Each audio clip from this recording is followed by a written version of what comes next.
പിതാവിന്റെയും പുത്രന്റെയും പരിശുദ്ധാത്മാവിന്റെ നാമത്തിൽ ആമേൻ.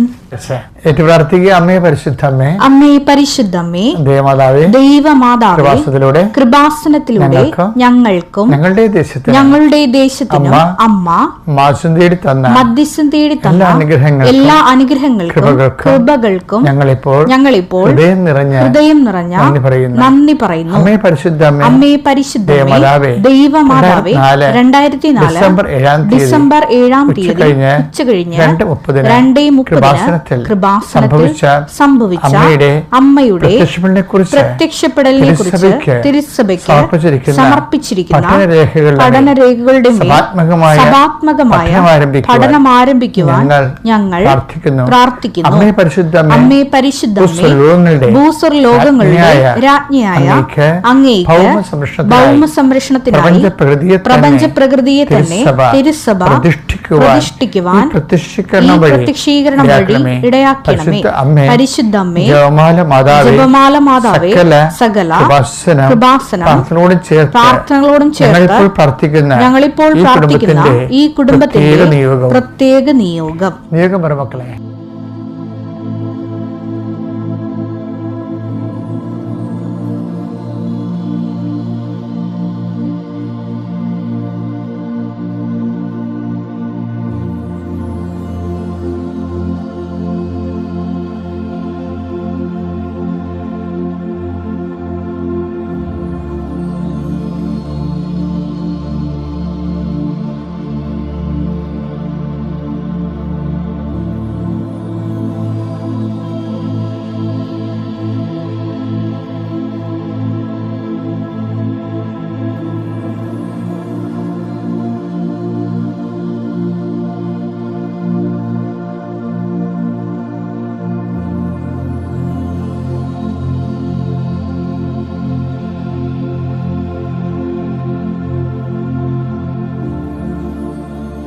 അമ്മയുടെ പ്രത്യക്ഷീകരണത്തിന്റെ ഈ അനുഗ്രഹവേളയിൽ ഞങ്ങൾക്ക് സാധിച്ചു തരുവാൻ കനിയണമേ. ആമേൻ. വിശ്വാസ പ്രമാണം. സർവശക്തനായ പിതാവും ആകാശത്തിന്റെയും ഭൂമിയുടെയും സൃഷ്ടാവുമായ ദൈവത്തിൽ ഞാൻ വിശ്വസിക്കുന്നു. അവിടുത്തെ ഏകപുത്രനും ഞങ്ങളുടെ കർത്താവുമായ ഈശോമിശിഹായിലും ഞാൻ വിശ്വസിക്കുന്നു.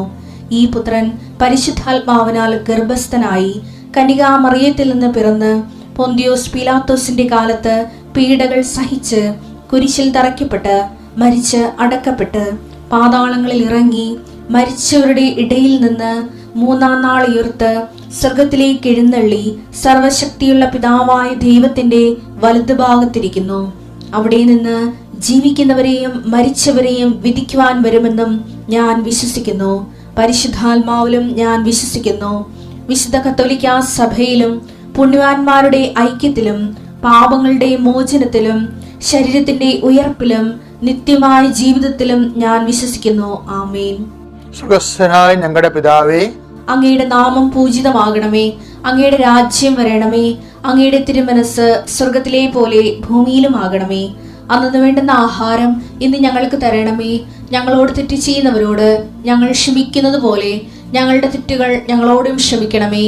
ഞങ്ങളെ പ്രലോഭനത്തിൽ ഉൾപ്പെടുത്തരുതേ, തിന്മയിൽ ഞങ്ങൾ രക്ഷിക്കണമേ. ആമേൻ. നന്മ നിറഞ്ഞ മറിയമേ, സ്വസ്തി. കർത്താവ് അങ്ങയുടെ കൂടെ സ്ത്രീകളിൽ അങ്ങ് അനുഗ്രഹിക്കപ്പെട്ടവളാകുന്നു. അങ്ങയുടെ ഉദരത്തിൻ ഫലമായി ഈശോ അനുഗ്രഹിക്കപ്പെട്ടവനാകുന്നു. പരിശുദ്ധ മറിയമേ, തമ്പുരാന്റെ അമ്മേ, പാപികളായ ഞങ്ങൾക്ക് വേണ്ടി ഇപ്പോഴും ഞങ്ങളുടെ മരണസമയത്തും തമ്പുരാനോട് അപേക്ഷിക്കണമേ. ആമേൻ. കർത്താവിന്റെ ഉന്നതമായ നാമത്തിന് സ്വസ്ഥം ചെയ്യുന്ന കർത്താവിന്റെ വിശുദ്ധ പൗരോഹിത്യത്തെ മഹത്വപ്പെടുത്തണമേ. കർത്താവ് സഭയിലുള്ള സാന്നിധ്യം പ്രകടമാക്കണമേ. 39 വർഷം ഞാൻ അർപ്പിച്ച കൃപാന്റെ യുഗതിയാൽ കൃപാസ്ഥാനത്താറെ ജീവനോടെ പ്രത്യക്ഷപ്പെട്ട പരിശുദ്ധ അമ്മയുടെ മാധ്യസ്ഥത്തിലെ ഞാൻ മക്കളെ ആശീർവദിക്കുന്നു. പൊടിക്കുഞ്ഞുങ്ങളെ ആശീർവദിക്കുന്നു. പ്രിയപ്പെട്ടവരെ, ഹൃദയവേദന അനുഭവിക്കുന്നവരെയും ഹൃദയവാൽവ് ചുരുങ്ങിയവരെയും ഹൃദയ അസുഖം മൂലം ശ്വാസം മുട്ടുന്നവരെയും കർത്താവിൻ്റെ വിശുദ്ധമായ രഥത്തെ കഴുകണമെന്ന് പ്രാർത്ഥിക്കുന്നു. കരളെ എലാർജി ചെയ്യുന്നവരെ കർത്താവ് ആശീർവദിക്കട്ടെ. കിഡ്നി ചുരുങ്ങിപ്പോകുന്നവരെ കർത്താവ് ആശീർവദിക്കട്ടെ.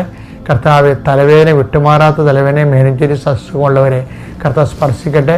അതുപോലെ തന്നെ തലയിലെ ചെറിയ സൂക്ഷ്മമായിട്ടുള്ള സിസ്റ്റുകൾ വരുന്നതിൻ്റെ പേരിൽ തലയിൽ സ്ട്രോക്ക് ഉണ്ടാകുന്നവരെ ഈ ഒറ്റ ആശീർവാദം കൊണ്ട് കർത്താവ് നിങ്ങളെ ആശീർവദിക്കുകയും അനുഗ്രഹിക്കുകയും ചെയ്യട്ടെ. നടുവേദന, മുട്ടുമാറാത്ത നടുവേദനക്കാരെയും അതുപോലെ അലർജികൾ ഉണ്ടാകുന്നവരെ, എപ്പോഴും തുമ്മുകയും ചീറ്റുകയും ചെയ്യുന്നവരെയും അലർജി രോഗികളെ കർത്താവ് ആശീർവദിക്കട്ടെ. ഈശോ വല്ലാതെ തലമുടി കൊഴിഞ്ഞു പോകുന്നവരെ കർത്താവ് തിരുസന്നിധി കരുണയ്ക്ക് വേണ്ടി സമർപ്പിക്കുന്നു. എൻ്റെ കർത്താവിൻ്റെ ഉന്നതമായ നാമത്തിൽ, സഭയുടെ അധികാരത്തിൽ, കുരിശടയാളത്തിൽ കർത്താവ് വർഷമാവുന്ന മുമ്പ് എങ്ങനെയെങ്കിലും കല്യാണം നടന്നേ മതിയാകത്തുള്ളൂ. വർഷമായ കല്യാണം നടക്കാൻ പറ്റത്തില്ല എന്ന് വിചാരിച്ചുകൊണ്ട് ഇതിനു വേണ്ടി ജീവിത പങ്കാളികൾ തിരക്കി നടക്കുന്നവരുണ്ട്. അതുപോലെ തന്നെ അതിനുള്ള പണം സ്വരൂപിക്കാൻ വേണ്ടി നോക്കുന്നവരുണ്ട്. പറമ്പ് വിറ്റുമാറാൻ മാറ്റാൻ ഉദ്ദേശിക്കുന്നവരുണ്ട്. ഇങ്ങനെ ആ വിഷയത്തിൻ്റെ മേൽ ജീവിത പങ്കാളികളില്ലാത്തതിൻ്റെ പേരിൽ ഒത്തിരി പേര് സ്വകാര്യവും സാമൂഹ്യമായ വ്യഥകളും പ്രയാസം അനുഭവിച്ച് നിരാശപ്പെടുന്നവർ എൻ്റെ കർത്താവിൻ്റെ ഉന്നതമായ നാമത്തിൽ, സഭയുടെ അധികാരത്തിൽ, കുരിശടയാളത്തിൽ വഴിവാക്കിയ തടസ്സങ്ങൾ യേശുക്രിസ്തു നീങ്ങിപ്പോട്ടെന്ന് കൽപ്പിക്കുന്നു. എൻ്റെ കർത്താവിൻ്റെ ഉന്നതമായ നാമത്തിൽ മക്കളില്ലാത്തവരെ സംബന്ധിച്ച് പ്രാർത്ഥിക്കുന്നു. ഉള്ള മക്കൾ പലതരത്തിലുള്ള ബാലാരിഷ്ടതകളും രോഗങ്ങളും മൂലം ആ കുഞ്ഞുങ്ങൾ ഉള്ളതും ഇല്ലാത്തതും കണക്കാണ്. ഉള്ളതിനേക്കാൾ നല്ല ഇല്ലാത്തതായിരുന്നു എന്ന് ചിന്തിച്ചുകൊണ്ട് കുഞ്ഞുങ്ങളെ ഒന്നുണ്ട് കണ്ണീരോടെ നടക്കുന്ന മാതാപിതാക്കന്മാർ ഒത്തിരിയുണ്ട്. അവിടെ കുഞ്ഞുങ്ങളെ കർത്താവ് ആശീർവദിക്കട്ടെ. കർത്താവിന് തിരുമുറുവാർന്ന വലത് കരം ആ കുഞ്ഞുങ്ങളുടെ മേൽ വെക്കുകയും ആ കുഞ്ഞുങ്ങളുടെ തെറ്റുകൾ, ജനിതകമായ തകരാറുകൾ യേശുക്രിസ്തു നാമത്തിൽ നീങ്ങിപ്പോകട്ടെ എന്ന് കൽപ്പിക്കുന്നു. കർത്താവിൻ്റെ ഉന്നതമായ നാമത്തെ കർത്താവെ ചിട്ടികൾ, ബാങ്ക് അക്കൗണ്ടുകൾ, അതുപോലെ സാമ്പത്തിക കുടുക്ക വാങ്ങലുകൾ, അതിങ്ങനെയുള്ള ഓരോ കാര്യങ്ങളിൽ ചെന്നിട്ട് അവസാനം വലിയ വഴക്കും കോലാഹലങ്ങളൊക്കെ ആയിട്ട് കഴിഞ്ഞ് പൈസയും നഷ്ടപ്പെട്ട് വീട്ടുകാരും കുറ്റപ്പെടുത്തി നാട്ടുകാരും കുറ്റപ്പെടുത്തി ഇങ്ങനെ തലതിരിഞ്ഞതുപോലെ ഇങ്ങനെ കറങ്ങി നടക്കണം ആരോട് ഇങ്ങനെ ഓരോരോ സങ്കടങ്ങൾ സഹിക്കാൻ പാലാത്ത, ആര് രക്ഷിക്കും ആര് സഹായിക്കും എന്നറിയാൻ പാലാത്ത വേദന കൊണ്ട് നടക്കുന്നവർ ഈ നിമിഷം കർത്താവിൻ്റെ നാമത്തെ ആശിപ്പിക്കപ്പെടുകയും മാതാവിൻ്റെ മധ്യസ്ഥ നിങ്ങൾ ഏൽപ്പിക്കുകയും നിങ്ങൾക്ക് സാക്ഷ്യം പറയാൻ സഹായിക്കുകയും ചെയ്യട്ടെ. കർത്താവ് യാത്ര ചെയ്യുന്നവർ, യാത്ര കുരുങ്ങുന്നവർ, യാത്രയ്ക്ക് തിരിച്ച് നാട്ടിലേക്ക് യാത്ര ചെയ്യുന്നവർ എല്ലാവരെയും അവരുടെ ആവശ്യങ്ങൾ, അവരുടെ ഉദ്ദേശങ്ങൾ, അവരുടെ ജീവിത ലക്ഷ്യങ്ങൾ, യാത്രാ ലക്ഷ്യങ്ങൾ യേശുക്രിസ്തു നാമത്തെ ആശീർവദിക്കപ്പെട്ട് എൻ്റെ കർത്താവിന് വിരുദ്ധമായ നാമത്തിൽ പുതിയ അഡ്മിഷന് വേണ്ടിയും പുതിയ റിസൾട്ടുകൾ പ്രതീക്ഷിക്കുന്നവർ, ഫലങ്ങൾ പ്രതീക്ഷിക്കുന്നവരും അതുപോലെ തന്നെ പുതിയ അഡ്മിഷന് വേണ്ടി ശ്രമിക്കുന്നവരും അതിൻ്റെ മേഖലകൾ അനുഭവിക്കുന്ന സാങ്കേതികവും പണപരമായ തടസ്സങ്ങൾ, അതിൻ്റെ യോഗ്യതാപരമായ തടസ്സങ്ങൾ യേശുക്രിസ്തു നാമം നീങ്ങിപ്പോകട്ടെ. കർത്താവ് നിങ്ങളോട് not by merit but by ഗ്രേസിൽ, നിങ്ങളുടെ കഴിവ് കൊണ്ടല്ല കർത്താവിൻ്റെ കൃപ കൊണ്ടെന്ന രീതിയിൽ നിങ്ങളുടെ മേൽ ദൈവ കരുണ തോന്നണമേ. പിതാവിൻ്റെയും പുത്രൻ്റെയും പരിശുദ്ധാത്മാവിൻ്റെ നാമത്തിൽ ആമേൻ. നമ്മൾ ഇന്നലെ കണ്ടത് എന്താണെന്നറിയാവോ? അതായത് പ്രവർത്തികൾ കൂടാതെ ഉള്ള വിശ്വാസം നിർജീവമാണെന്നാണ് കണ്ടത്. അതിനെതിരായിട്ടുള്ള അപ്പോസ്തലിക പാരമ്പര്യമാണ് നമ്മൾ യാക്കോബ് 2:16 2:17 കാണുന്നത്. എന്ന് വെച്ച് കഴിഞ്ഞാൽ യാക്കോബ് ഈ കാര്യത്തിൽ കോംപ്രമൈസ് ഇല്ല. ഈശോയുടെ സമ്പൂർണമായ പഠനങ്ങൾ, യഹൂദ പഠനം മാത്രമാണ് ആദ്യം ഈ പൗലോസിനുണ്ടായിരുന്നത്. അതുകൊണ്ടാണ് എബ്രാഹത്തിൻ്റെ വിശ്വാസത്തിൽ അയാൾ അദ്ദേഹം നീതീകരിക്കപ്പെട്ടു എന്നൊക്കെ പറഞ്ഞുകൊണ്ട് രക്ഷയുടെ വലിയൊരു കാര്യം വിശ്വാസമാണെന്ന രീതിയിൽ ആ യഹൂദ പാരമ്പര്യം അനുസരിച്ചുകൊണ്ട് പറഞ്ഞതാണ്. പക്ഷെ ക്രിസ്ത്യ പാരമ്പര്യം ക്രിസ്തുവിൽ നിന്ന് ലഭിച്ചത് പൗലോസിനല്ല കിട്ടിയത്, അത് യാക്കോബിനാണ് കിട്ടിയത്. യാക്കോബ് കൂടെ ഉണ്ടായിരുന്നു. അതുകൊണ്ട് യാക്കോബ് പറഞ്ഞു, നല്ല സമരിയാക്കാരൻ്റെ കഥ പറഞ്ഞ കർത്താവ് ഇവൻ്റെ കാര്യത്തിൽ സത്ത വേണമെന്ന് പറഞ്ഞപ്പോൾ വിശ്വാസം കൊണ്ട് മാത്രം ശരിയാകത്തില്ല, സജീവ വിശ്വാസത്തിന് പ്രവൃത്തികൾ വേണമെന്ന് പറഞ്ഞു. റോമ 4:3 അബ്രഹാം ദൈവത്തിൽ വിശ്വസിച്ചു, അത് അവന് നീതിയായി പരിഗണിക്കപ്പെട്ടു. അവന് നീതിയായി പരിഗണിക്കപ്പെട്ടു. അപ്പൊ ഈ ഒരു നിലപാടാണ്. കാര്യം നമുക്ക് കൈമുടക്കൊന്നും ഇല്ല, കൈ നനയാതെ രക്ഷ അടിച്ചു മാറ്റാം, ഒന്ന് വിശ്വസിച്ച് കൊടുത്താൽ മതി എന്നുള്ള ഒരു കേവലമായിട്ടുള്ള അതിന് യാക്കോബിൻ്റെ സമയത്ത് വരുമ്പോൾ യാക്കോബ് പറയും അത് വിശ്വാസമല്ല, ഈ വിശ്വാസം പോലും രക്ഷ കിട്ടത്തില്ലെന്നുമല്ല. ഈശോ പറഞ്ഞ എന്താണ്? ഞാൻ വന്നിരിക്കുന്നത് അവർക്ക് ജീവൻ ഉണ്ടായിരിക്കാൻ വേണ്ടിയാണെന്നല്ല, അത് സമർത്ഥമാകാൻ വേണ്ടിയാണ്.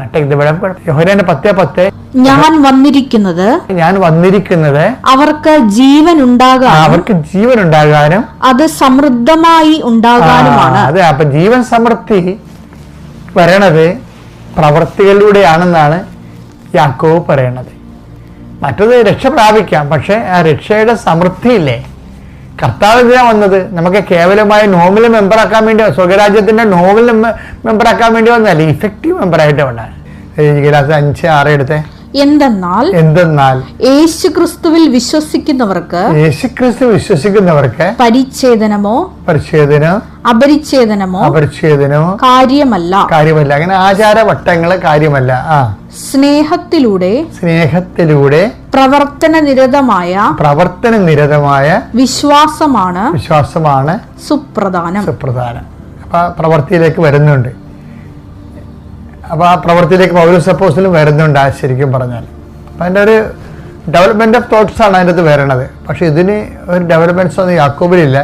യാക്കോബ് ഡയറക്റ്റായിട്ട് കാര്യങ്ങൾ പറയുകയാണ്. കർത്താവിൻ്റെ കൂടെ സഞ്ചരിച്ച ആളാണ് യാക്കോബ്.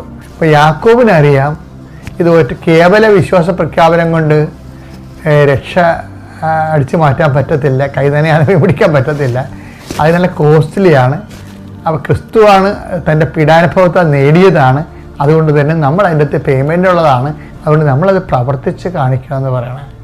അപ്പം അതുകൊണ്ടാണ് യാക്കോബ് പ്രവർത്തിയുടെ ഒരു അപ്പോസ്തലനായിട്ട് വരണത്. നമ്മുടെ ഉടമ്പടിയിൽ പ്രവർത്തികൾക്കല്ലേ പ്രാധാന്യം വരണത്. അത് ചൊല്ലുന്ന പ്രാർത്ഥനയല്ല, ചെയ്യുന്ന പദ്ധതിയല്ലേ. അത് തന്നെ ഈ പീലിപ്പോസിൻ്റെ സംഭവം അത് തന്നെയാണ്. പീലിപ്പോസിൻ്റെ എന്താ പ്രവൃത്തി? വിശ്വാസത്തിൻ്റെ പ്രവൃത്തി എന്താണ്? അവൻ ഇതിൻ്റെ കൂടെ നടക്കും.